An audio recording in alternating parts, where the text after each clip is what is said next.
अस्सलाम वालेकुम व्यूवर्स, उम्मीद है आप सब लोग खैरियत से होंगे। आज 18 अप्रैल है 2023 और हमारे तोरी और कद्दू के जो पौधे हैं वो बहुत अच्छे से ग्रो कर रहे हैं। आप देख सकते हैं कि पत्ते जो हैं वो सारे ग्रीन हैं और तोरी और कद्दू इन दोनों के जो माशाल्लाह सीडलिंग से लेकर अभी तक का जो प्रोसीजर है वो बहुत अच्छे तरीके से चल रहा है। तो ये आप देख सकते हैं व्यूवर्स, ये ग्रो बैग जो है मेरा उस जगह पे पड़ा हुआ था और इसको कोई किसी किस्म की मैंने सपोर्ट नहीं दी। तो अभी इस ग्रो बैग को मैंने इस ग्रिल के साथ रख दिया है। उसकी व्यूवर्स रीज़न ये है कि ये जो तोरी है ये इसकी बेल आप देख सकते हैं निकल रही है। अगर मैं आपको जूम करके दिखाऊं, थोड़ा इसको मैं करीब करूं तो आप देख सकते हैं इसकी जो बेल है वो ग्रिल के साथ आहिस्ता आहिस्ता ऊपर जाना शुरू हो गई है और with in a few days या 1 से 1.5 महीने के अंदर अंदर ये इसकी जो जड़ें हैं ये पूरे ग्रिल पे फैल जाएंगी। तो अभी तक व्यूवर्स माशाल्लाह बहुत अच्छे से इसकी ग्रोथ हो रही है। इसको लगाए हुए इन दोनों को, ये कद्दू और तोरी, इन दोनों के सीड्स मैंने आज से 35 दिन पहले लगाए थे और शुरू में चूँकि हाइब्रिड बीज होता है व्यूवर्स, और हाइब्रिड बीज जो है वो एकदम से जर्मिनेट नहीं होता। तो मैंने जब अपने बीज लगाए थे तो तकरीबन उसके 10 दिन के बाद जाके जो है इसकी सीडलिंग निकलना शुरू हो गई थी और तकरीबन 30 दिन तक जो है बिल्कुल स्लो रफ्तार से ये सीड्स जर्मिनेट होते गए, सीडलिंग होती गई और तकरीबन 5 दिन पहले इसने जो अपनी ग्रोथ है, ख़ास तौर पे तोरी ने, उसने अपनी स्पीड इंक्रीज़ कर दी और 5 दिन में आप ये कह सकते हैं कि इसकी ये जो शाख है ये 7 से 8 इंच तक जो है ना व्यूवर्स, बल्कि मेरे ख़्याल से कोई 13 से 14 इंच जो है ये अपनी शाख इसने पकड़ ली है और काफ़ी अच्छे से जो है इसकी ग्रोथ हो रही है। तो हाइब्रिड बीज जो होता है ना व्यूवर्स, वो थोड़ा सा टाइम लेता है जर्मिनेशन में। उसकी रीज़न ये है कि वो अपने आप को इन्वायरमेंट में आहिस्ता आहिस्ता एडजस्ट करता है।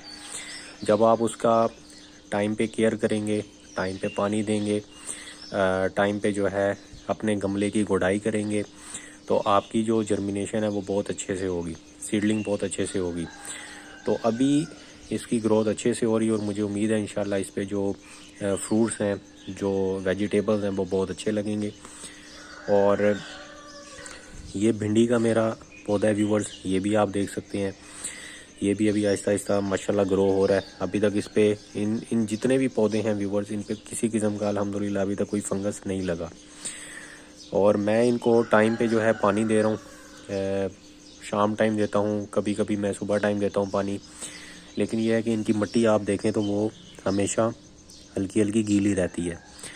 तो मिट्टी आपने खुश्क नहीं होने देनी व्यूवर्स। इसकी जैसी मिट्टी खुश्क होगी आपने उसको पानी देना है, तो आपकी जो पौधे की जो रिक्वायरमेंट है, वाटर की जो रिक्वायरमेंट है, वो बैलेंस में रहेगी और वो अच्छे से ग्रो करेगा। इसके अलावा व्यूवर्स मैंने अभी तक इसमें किसी किस्म की कोई खाद इस्तेमाल नहीं की। आपने भी यही कोशिश करनी है कि खाद इस्तेमाल नहीं करनी।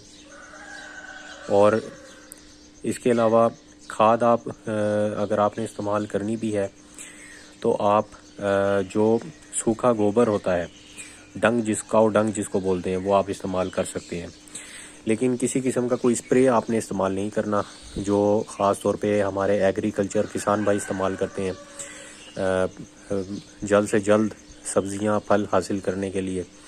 तो वो आपने इस्तेमाल नहीं करना, क्योंकि व्यूवर्स देखें, आप घर पे अपनी सब्जियां लगा रहे हैं, घर पे पौधे लगा रहे हैं, तो आई थिंक कोई इतनी ज़रूरत नहीं है, क्योंकि हमने मार्केट में जाके बेचने तो नहीं है। और डेफिनेटली हम एक किस्म का सीख रहे हैं और अगर अच्छे फल निकल आए तो हमारा अपना फ़ायदा है और इसके अलावा हमारी साथ में लर्निंग भी हो रही है, हम सीख भी रहे हैं चीज़ों को। तो हमने मार्केट जाके तो सेल करने नहीं है, तो इसलिए किसी किस्म का कोई फर्टिलाइज़र इस्तेमाल करने की ज़रूरत नहीं है।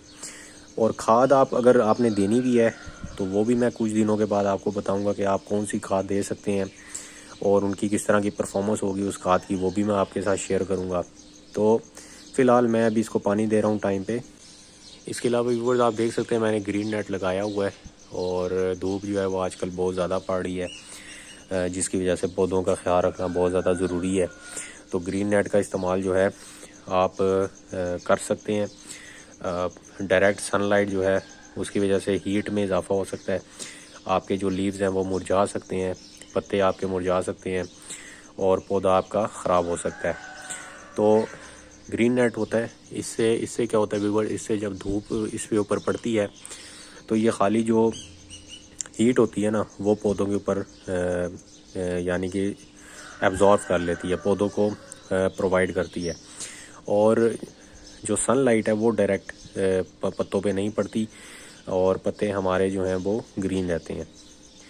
तो उम्मीद है व्यूअर्स आपको मेरी आज की वीडियो पसंद आई होगी। मैं इंशाल्लाह अब टाइम टू टाइम आपके साथ शेयर करता रहूँगा अपने कद्दू, तोरी, भिंडी और यहाँ पे भी कुछ कद्दू लगे हुए हैं और कुछ मेरे तरबूज के जो है ना पौधे वो अभी उस तरह से तो जर्मिनेट नहीं हो रहे, अपनी ग्रोथ नहीं पकड़ी उन्होंने, लेकिन देखते हैं कितना टाइम वो लेते हैं। तो सारी इन्फॉर्मेशन आपके साथ मैं शेयर करूँगा। सादुल्लाह अब्बासी को इजाज़त दीजिए। अल्लाह हाफिज़।